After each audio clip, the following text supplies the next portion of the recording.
so far we just talked about cardiac output, and we know if the blood pressure is low, baroreceptors sense low stretch, and that means we need things to go up. So we're going to decrease firing of parasympathetic nervous system, so take the brakes off. Sympathetic nervous system, so then we can increase the gas, we can send more positive sympathetic nervous system messages. What we get, the response will be to increase heart rate, increase stroke volume, and that's going to increase cardiac output and blood pressure. The vasomotor center is then going to go through vasoconstriction, so we're going to make that diameter smaller, and that's going to restore homeostasis. If blood pressure is too high, like I said, the danger is we don't want hypertension, particularly going to the brain. Baroreceptors are going to sense that because they're going to get stretched, so they're going to send faster frequency of messages. So that means we need to put the brakes on the heart. And like I said, the heart has vagal tone. Normally the brakes are on, but now we got to stomp on the brakes. And then we need to take the foot off the gas. So sympathetic nervous system is going to be decreased. That's going to decrease heart rate, stroke volume, cardiac output, blood pressure. The vasomotor center is also going to try to help and then go through vasodilation, so make a nice big diameter. And so homeostasis is restored. These mechanisms are through the autonomic nervous system. They're short-term mechanisms. The nervous system takes a lot of energy to run, so we also have long-term mechanisms to control blood pressure. This is like for the minute-to-minute, you know, when you're changing positions, when you exert yourself. So the autonomic nervous system handles those minute-to-minute changes. That vasomotor center is also going to control where the blood goes. I told you you don't have enough blood to be in all of your vessels at the same time, and that your veins can serve as a blood reservoir, and so cardiac output can be increased when there is a demand. So demand would be like activity, like exercising. So this is showing where the blood is going at rest. So at rest, and this is gave the estimate, so 5.8 mils per minute as the cardiac output. I want to note, whatever we're doing, doesn't matter. Brain is always going to get its share. Okay, we do not mess with the amount of blood going to the brain. Okay, so that's not something we play with. But you can see at rest that the majority of blood is going to go to the abdominal organs. Okay, when we start to exert ourselves, then we're going to shift blood flow, and more is going to go to the heart and to the skeletal muscles because they're doing something. Right? We are going to have to force more blood out to the skin because we're generating heat, and we need to have that heat dissipated. And so the vasomotor center controls where the blood goes, and also because we're increasing cardiac output and the amount of blood in circulation to these areas, cardiac output can increase 4 to 5 times resting heart rate when someone is exerting themselves. Athletes, because they have trained their heart, they can increase that cardiac output up to 7 to 8 times. Blood flow, where it goes, we also use blood to control our temperature. And so the hypothalamus controls body temperature, so ideally 37 degrees or 98.6 Fahrenheit, so 37 is centigrade. Hyperthermia is when we get too hot, okay, and that is when we are going to send blood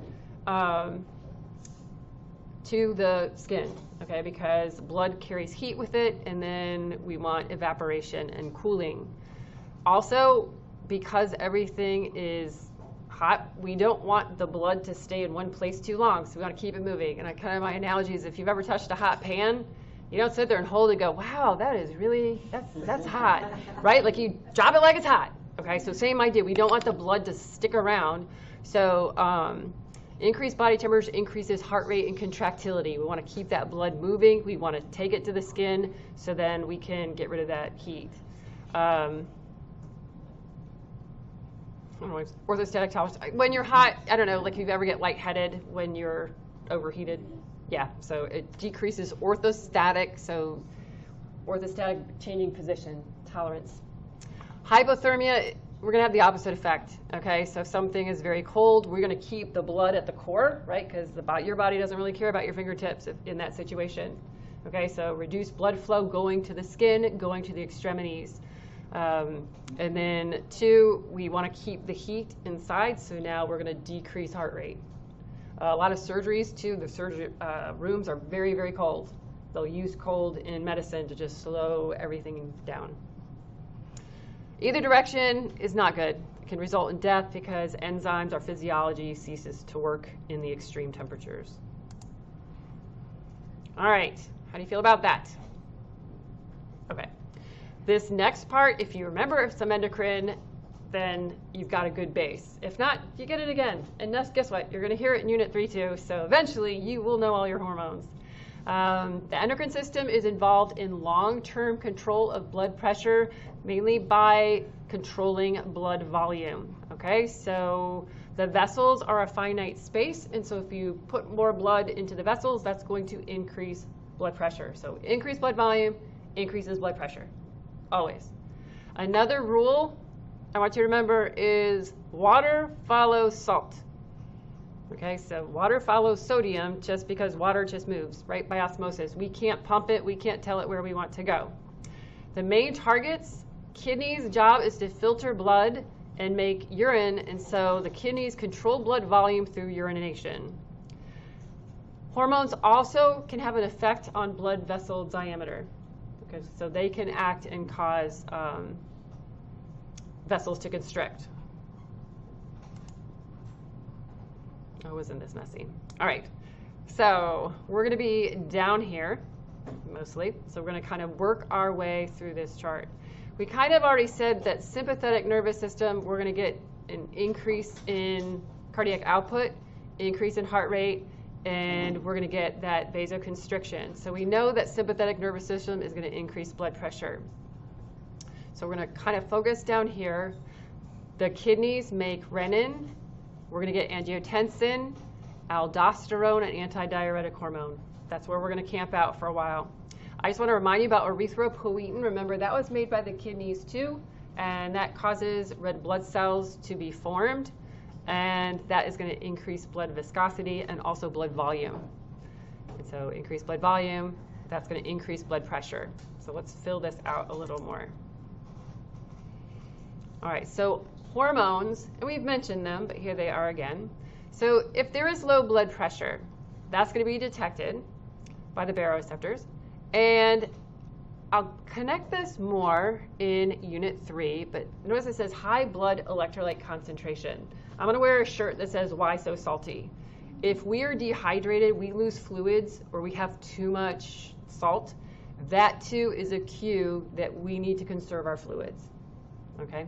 So low blood pressure, low blood volume, we start getting salty. That posterior pituitary, because the hypothalamus tells it to, because the hypothalamus talks to the cardiac center, then we'll get a release of antidiuretic hormone. Remember, it's antidiuresis, so we're not going to urinate. Okay, so we're going to hold on to fluids. So water is reabsorbed, and then that is going to restore and increase our blood pressure.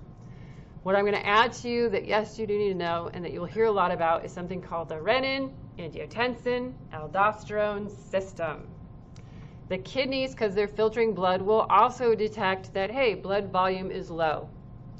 When blood volume is low, blood pressure is low, the kidneys are filters, and the kidneys can't do their job. So they will release a signal, a signaling molecule, renin, which will cause a conversion of a blood protein, angiotensinogen, to angiotensin 1, angiotensin 2. What does angio mean? Vessel, nice. And then tension. What are you thinking? Yeah, squeezing, right? So angiotensin causes vessel constriction. So that name's kind of telling you what's going to happen there. And then we're going to get aldosterone secretion from the adrenal cortex. So that's the outside. Remember, the middle was the medulla. And aldosterone causes the reabsorption of sodium. And I told you water follows salt. So both ADH, renin, angiotensin, aldosterone are going to result in an increase in blood volume and an increase in blood pressure. We only have one hormone that lowers blood volume and therefore lowers blood pressure. This is why the majority, if you, 1/3 adults has hypertension. That's a big number. So if there is high blood volume, there's going to be more blood returning to the right side. So the right atrium has receptors, and if the right atrium gets stretched, they don't like it. And so they're going to release atrial, so that's from the atria, natriuretic, peptide. It's a peptide hormone, and that is basically going to discourage all the things over here. So we're not going to be absorbing water, we're not going to be absorbing sodium, and then we are going to be urinating more frequently, and therefore we will then lower blood volume. The reason we have all of these mechanisms to raise blood pressure and we only have one to lower it is evolutionarily, water was hard to come by. So we were more at risk of dehydration. Also, before water treatment and things like that, you could drink water, but you may be vomiting or have diarrhea later. Okay, so through evolution, we have all these things to raise our blood pressure. We've got one hormone that lowers it. So AMP makes you pee. That's how you remember that one. Okay, and if you pee, then you lower blood volume, you lower blood pressure. Everything else raises it. So when in doubt, all right. This guy does a great job. He will get a little into the kidneys. Okay, and he's talking about glomerular filtration rate. When you get to that point, just kind of go, this is what she said that he was going to do. We will learn about that in Unit 3. But he does a nice job of talking about how the body responds to low volume and therefore low blood pressure.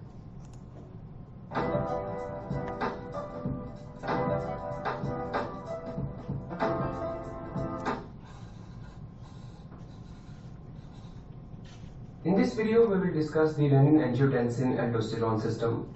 And before getting into all the complex stuff, let's have an overview of this system. So whenever your blood pressure falls, known as hypotension, the kidneys are able to sense it and they activate the renin-angiotensin-aldosterone system, which acts on kidney as well as the blood vessels to restore the blood pressure to the normal. Most of you know the kidneys are supplied by a set of renal arteries, which supply almost 20 to 25% of whole cardiac output to kidneys. This blood reaches the glomeruli through the afferent arterioles and leaves the glomeruli through the efferent arterioles. These cells you see are the juxtaglomerular cells. The word juxta means near, and these cells are located near the glomerulus. These cells secrete a substance known as prorenin, and hypotension is the main stimulator of converting prorenin into renin. Renin is an enzyme which acts on angiotensinogen. The word angio means vessels. The word tensinogen means a substance which constricts the vessels. It is a plasma protein which is synthesized in the liver. Renin converts angiotensinogen into angiotensin 1. The next step takes place in the lungs when the enzyme angiotensin converting enzyme acts on angiotensin 1 and converts it into angiotensin 2.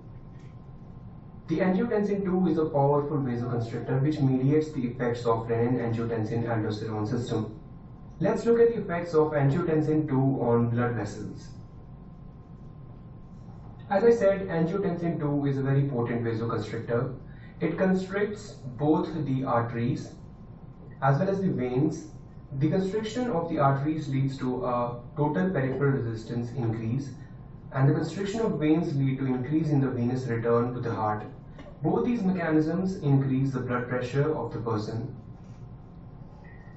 This effect is rapid and takes a few minutes. Now let's look at the effects of angiotensin 2 on the kidneys. These effects are slow and take a few days to have their maximum effect. Angiotensin 2 acts on kidney in two ways. The first is the direct mechanism. As most of you know, the GFR of the kidney is directly proportional to the blood flow through the kidneys. The blood enters the glomeruli through the afferent arterioles, and angiotensin 2, being a powerful vasoconstrictor, constricts these afferent arterioles mainly and decreases the blood flow through the kidneys. This results in a decrease in the GFR of the kidney, which results in a decrease in the urine output through the kidney. Now, second is the indirect effect, in which the angiotensin 2 acts on the adrenal gland and releases aldosterone. Aldosterone in turn acts on the kidney and increases the sodium reabsorption as well as the water reabsorption. So we have a decreased urine output, increase in the water reabsorption, and increase in the sodium reabsorption.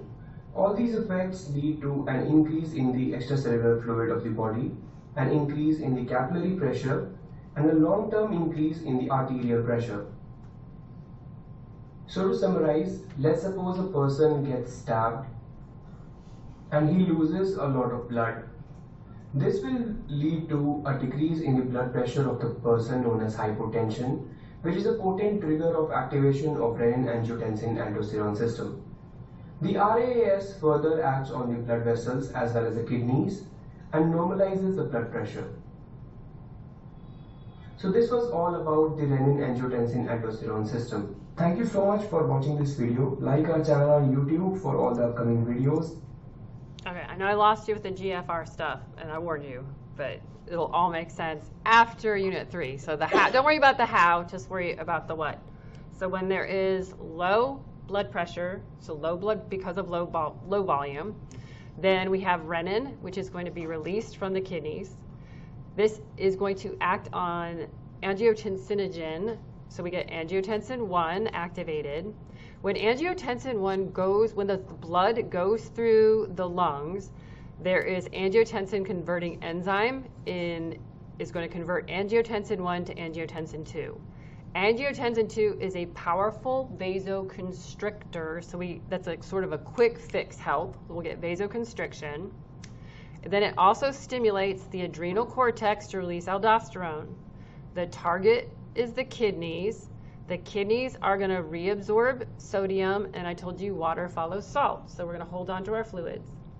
Also, we have ADH is also going to act on the kidneys, and that's going to help absorb water. So we're going to reduce urine output, raise blood volume, and raise blood pressure. Okay, so we've got renin, angiotensin, aldosterone, antidiuretic hormone, raise blood volume, raise blood pressure. We only have one that lowers it, atrial natriuretic peptide, AMP makes you pee. Okay. Other things that can impact peripheral resistance is blood viscosity. So just think of if something is smooth, it's easy to drink through a straw. If you ever drink a milkshake, it's very thick. It doesn't move well. Normally, the body will not use blood viscosity as a control of blood pressure. However, if somebody has polycythemia, which we mentioned, or too many cells in their blood, then the blood will not flow, and we said they have increased risk of clotting, but that is going to increase peripheral resistance. But that is not something that the body's going to use to regulate blood pressure. But if blood gets thick, blood viscosity goes up, blood pressure also goes up. Peripheral resistance is going to be controlled through blood vessel diameter and the vasomotor center, and it has the biggest influence on resistance and our blood pressure. So as far as that short-term control, this is how we're doing it. So it's just the fastest, quickest fix. However, there are some instances where we don't want blood pressure to be elevated, but the blood vessel diameter is what's doing it. When people gain weight, their blood pressure rises because that adipose tissue needs more vasculature, okay? And so the more vessels also increase peripheral resistance, which will increase blood pressure. Arteriosclerosis is what occurs as people age, so it's a hardening of the arteries. And so in this case, the vessels don't stretch, and so they're non-compliant, so that also increases blood pressure. So blood pressure tends to trickle up as people age just because this is something that occurs, arteriosclerosis. And then two, if people increase in size, blood pressure also goes up. So that weight gain that occurs as people age typically is going to drive that blood pressure up. And we already said that by constricting, we can increase blood pressure, and if we dilate, that's going to lower blood pressure.